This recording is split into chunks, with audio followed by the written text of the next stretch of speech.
Bueno, buenos días chicos, ¿cómo me les va? Espero que esta Semana Santa haya sido una semana de mucha reflexión, de mucha paz. Les mando a todos un abrazo muy fraterno y un saludo lleno de amor y paz. Chicos, su profe Marilyn les habla. Vamos a terminar con uno de los temitas que estábamos viendo que hacen parte del primer periodo. ¿Listo, chicos? Entonces este tema pues es la reproducción, como lo vemos acá. Entonces, pues la reproducción va a ser el mecanismo por el cual nosotros vamos a poder asegurar que las especies existan en el planeta Tierra, ¿sí? Entonces, este se va a dividir en dos maneras, de manera sexual y asexual, que son las que estamos evidenciando ahí, ¿listo? Entonces vamos a tener que en la sexual van a haber dos progenitores, un macho y una hembra de las diferentes especies, va a haber una unión de gametos por medio de un proceso que se conoce como la fecundación y acá va a haber una heredabilidad de caracteres, o sea, vamos a tener caracteres parecidos, ¿sí? Ya sea nuestro padre o ya sea nuestra madre, eso es a lo que se hace referencia. Las vamos a encontrar que se va a dar en protistas, en fungis, en vegetales y pues todos los que hacemos parte pues del reino animal. Por otro lado, la asexual, acá va a haber solo un progenitor, por decirlo de esa manera. Se van a originar varios individuos, pero estos individuos van a ser totalmente idénticos al padre. Hay un gasto menor de energía porque pues realmente no hay, digamos, no hay necesidad de pronto de hacer la danza de la fertilidad, ¿sí me entienden? O de pronto de llamar a la hembra con, no sé, unos colores o una fuerza o una pelea o ese tipo de cosas. Entonces, acá pues vamos a tener que esta se da en bacterias, plantas, hongos y pues algunos animales pueden presentar de tipo asexual. ¿Listo? Ya digamos más adelante vamos a ir viendo cómo vamos a ir representando eso. Vamos a empezar por los tipos que podemos encontrar en la sexual.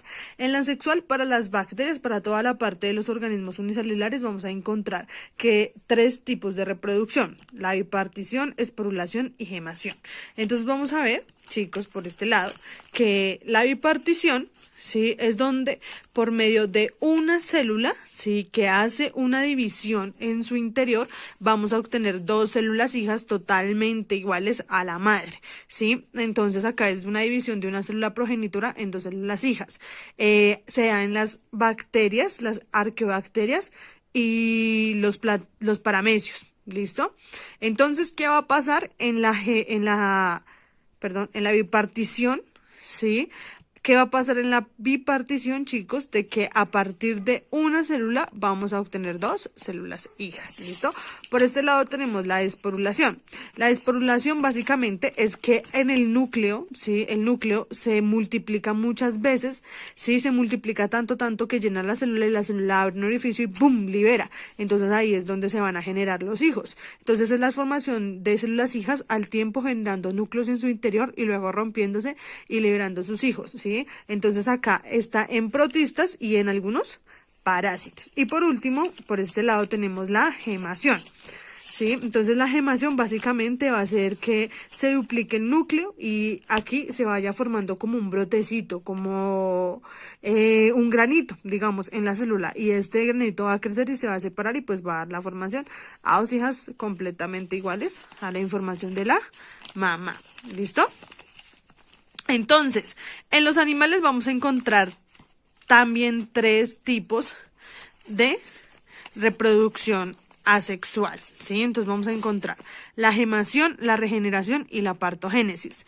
La gemación va a hacer referencia, chicos, a que ocurre una prolongación, ¿sí? Del animal, del organismo, y esta va a ser, no sé, o sea, que se le empiece a anchar el brazo, ¿sí? A una estrella, una patica, una estrella de mar. Entonces va anchando esa patica y esa patica se separa y ahí va a generar otro nuevo individuo. La regeneración, entonces, reproducción a partir de un organismo que se desprende, ¿sí? Entonces acá ya podemos ver, digamos, el ejemplo, no sé, una esponja de mar. Si las esponjas de mar tienen la capacidad de que si tú la rompes, ella vuelve a generar dos individuos donde tú la rompes. O sea, si tú la rompes en 3 pedazos, 3. Si en 4, 4. A eso hace referencia. Y la partogénesis ya es una función de núcleos que se hace entre solo hembras de las diferentes especies para la formación de un individuo como tal. ¿Listo? Por acá vamos a encontrar que la reproducción asexual también la tenemos en plantas, ¿sí? Específicamente en el grupo de las angiospermas, y angiospermas hacen, digamos, referencia a que el fruto, a que poseen fruto, y a pesar de poseer fruto van a poseer flor, ¿sí? Y que su semilla está cubierta, hace referencia al fruto. Entonces aquí son los órganos de la planta que se separan y da lugar a nuevos individuos. Entonces, como protuberancias o alargamientos o formas en las que se alarga como tal la planta, y a partir de esa empieza a generar un nuevo individuo. Entonces vamos a encontrar los 3 tipos como fundamentales y principales: son los tubérculos, los bulbos y los estolones. Los tubérculos es los que básicamente el sistema de reproducción de la papa, ¿sí? Entonces ellos van a generar unos tallos subterráneos demasiado gruesos, y en esos tallos van a acumular sustancias, ¿sí? Y esas sustancias van a formar unas yemas que se van a ir desprendiendo, y pues así es la manera en que se reproducen las papas. Los bulbos. Entonces, aquí básicamente vamos a encontrar unos tallos subterráneos con hojas carnosas, y esos van a envolver y van a generar unas yemas. Así se reproduce la cebolla y el ajo. Y los estolones básicamente es que se va alargando o se va prolongando una rama, ¿sí?, de la planta. Entonces, o un tallito que crece hacia el lado, y ese tallito va buscando el suelo. Apenas se encuentra el suelo, pues echa raíces y se separa de la planta. Básicamente hace referencia a eso. Entonces las fresas y algunos pastos se reproducen de esa forma. ¿Listo? Entonces ya nos vamos por la reproducción sexual. Vamos a ver ahora los tipos de la reproducción sexual, chicos. Entonces vamos a empezar aquí por la reproducción. No, mejor empecemos por la de las plantas, ¿sí? Entonces vamos a encontrar, ¿sí?, que en la reproducción de las plantas, que es una reproducción bastante extensa, pero ya les voy a explicar más o menos. Entonces, chicos, las plantas. Entonces ellas se van a dividir en plantas que poseen semilla y en las plantas que no poseen semilla, ¿cierto? En las plantas que no poseen semilla vamos a encontrar los musgos y los helechos. Aparte de no poseer semillas, estas plantas tampoco poseen órganos tan diferenciados y no son tan complejas. En cambio, vienen las plantas con semilla, que son las gimnospermas y las angiospermas, ¿sí? Y estas plantas van a ser mucho más complejas si hay una formación de tejidos, digamos, más estructurada, que puede llegar a generar órganos. ¿Listo? Entonces vamos a empezar con la reproducción en general, ¿listo?, de las plantas. Entonces, las plantas presentan una reproducción sexual y asexual, porque ellas presentan un ciclo que se llama una alternancia de generaciones, o un ciclo haplodiplonte. Este ciclo haplodiplonte hace referencia a que ellas tanto en su vida se pueden reproducir por medio de mitosis y meiosis, ¿sí?, que su mecanismo de reproducción combina la mitosis y la meiosis, y que su vida se puede, digamos, ya sea que en un momento sean organismos, no sé, dioicos, y en un momento se les toca volverse monoicos, pues hace referencia a eso. Cuando yo digo dioicos y monoicos, me hago referencia a que puede ser que sus papás, ¿sí?, si son dioicos es porque tienen un papá y una mamá, y si son monoicos es porque simplemente tienen la información genética, ya sea del papá o ya sea de la mamá, pero no de los dos combinados. ¿Listo? Entonces, bueno, acá vamos a encontrar los helechos. Los helechos van a producir esporas, chicos. Esas esporas van a caer al piso, ¿sí?, y se van a convertir en prótalos. Esos prótalos van a durar, van a ser como una hoja de poca vida, ¿sí?, de corta vida. Ellos prótalos van a producir los gametos, y estos se van a germinar en una planta que ya va a ser una planta de larga vida, o sea, un helecho grande. Vamos a tener por este lado las gimnospermas, ¿sí? Entonces, las estructuras de reproducción se les denomina conos, ¿sí? Conos, cuando hacen de femenino, van a producir óvulos, y cuando hacen del masculino, pues van a producir polen, básicamente. El mecanismo de reproducción de esta planta básicamente es el viento, ¿sí? El proceso de fecundación se va a dar en una estructura, sí, que se llama el gineceo, y en esa gineceo básicamente se va a formar en la semilla como especie de unas escamitas, y esas escamitas lo que van a hacer es proteger la semilla. La mayoría, digamos, de árboles que se reproducen de esta manera son los pinos o el eucalipto. No sé si han visto alguna vez esas semillitas que caen al piso de eucalipto. A eso hace referencia ese tipo de especie de plantas que son las gimnospermas, que son plantas que no poseen ni flor ni fruto. Ellas no tienen ni flor ni fruto, ¿listo? Entonces, vea, acá tenemos los óvulos. Sí, vamos a tener el polen, se da un proceso de fecundación donde se forma la semilla y la semilla me va a generar una planta nueva. Listo, entonces por este lado nos vamos con la reproducción en las angiospermas. Entonces acá pues la reproducción va a ser mucho más compleja porque estas son las plantas más complejas y más diversas que tenemos pues en la naturaleza. Acá vamos a encontrar que estas plantas sí poseen flores. Estas flores ya son un mecanismo de reproducción que ellas han avanzado y han evolucionado para poder asegurar mejor pues su variabilidad y su existencia en el planeta Tierra, que sabemos que es lo importante. Hay algunas flores que pues ellos han desarrollado, digamos, como colores para atraer más a los polinizadores, porque es que este tipo de plantas, las angiospermas, suelen utilizar polinizadores para su reproducción. Entonces pueden utilizar ya sea insectos como las abejas o aves como el colibrí, ¿sí? Entonces ellas ya utilizan y hacen un proceso de polinización que se puede ya sea dar por el viento, que se puede dar por medio de animales, que se puede dar por medio pues de animales como insectos, como mamíferos, ¿sí? Entonces ya aquí pues va a haber una mayor variabilidad en ellas. Bueno, las angiospermas van a tener tres partes supremamente importantes: el androceo, el perianto y el gineceo.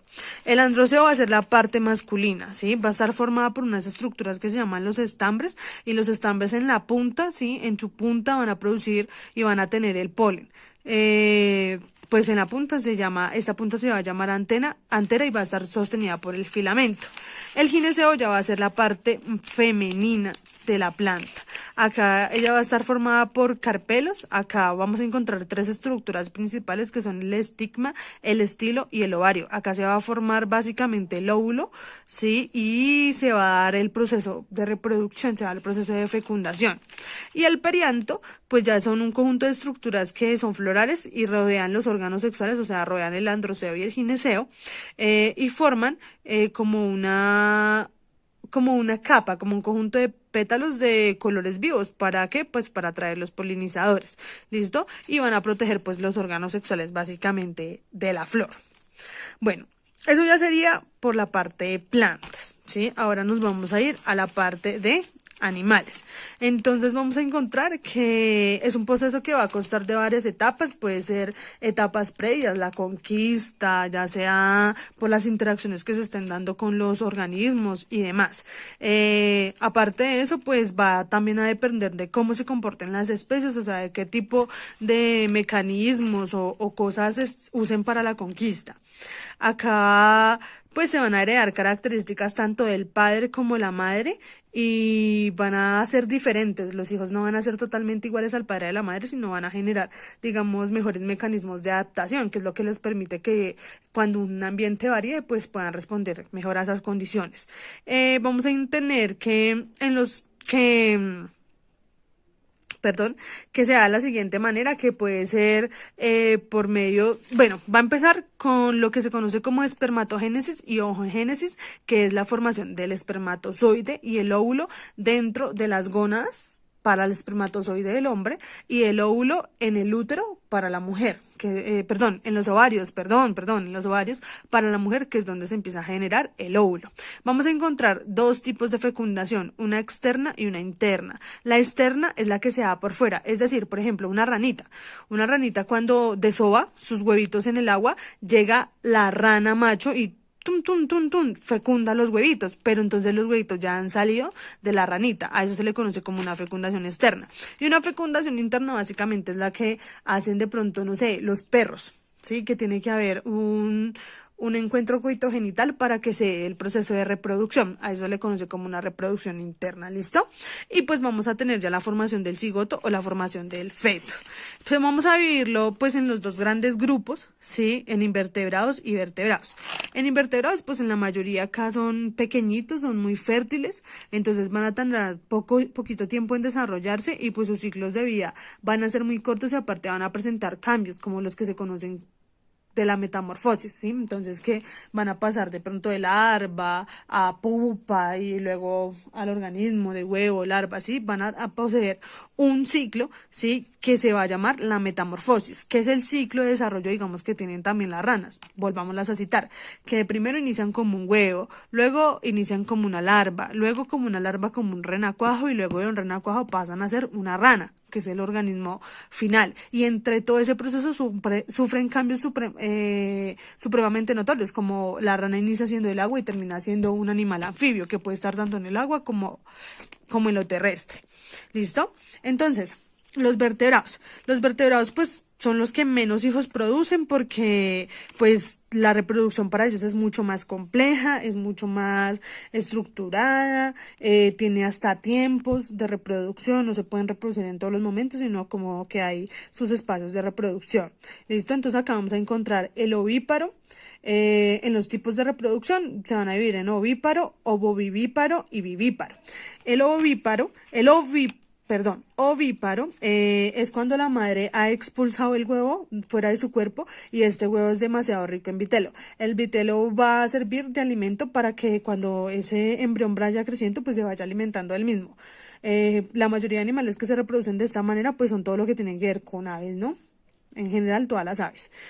El ovovivíparo, sí, va a ser un huevo que se va a desarrollar dentro de la madre, pero entonces un poco antes de que ya eclosione el huevo, o sea, que nazca el embrión, o en el momento que ya vayan naciendo, pues el huevo se va rompiendo y el organismo va saliendo. La mayoría que se reproducen de esta manera son las serpientes.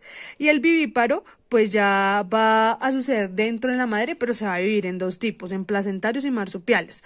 Placentarios de que todo el desarrollo se da dentro de la barriga. ¿Sí? Entonces, imaginemos, no sé, el desarrollo de nosotros, ¿cierto? De la especie del hombre. Y los marsupiales, ya el cangurito. ¿Sí? Entonces el cangurito a los 3 meses sale de la cavidad vaginal de la hembra, canguro, se desplaza por su cuerpito y se le mete en una bolsita que tiene en la barriga que se conoce como marsupio. Y ahí se queda hasta que es totalmente fuerte para crecer. Bueno, chicos, esta es la explicación pues de la clase de hoy, del día de hoy. Necesito que pues obvio tomen los apuntes pertinentes de la clase, que tomen los apuntes pues si alcanzan y se puede el mapa, pero pues de la clase en general se los estoy explicando y espero tengan una bonita semana. Un abrazo fuerte para todos. ¡Chao!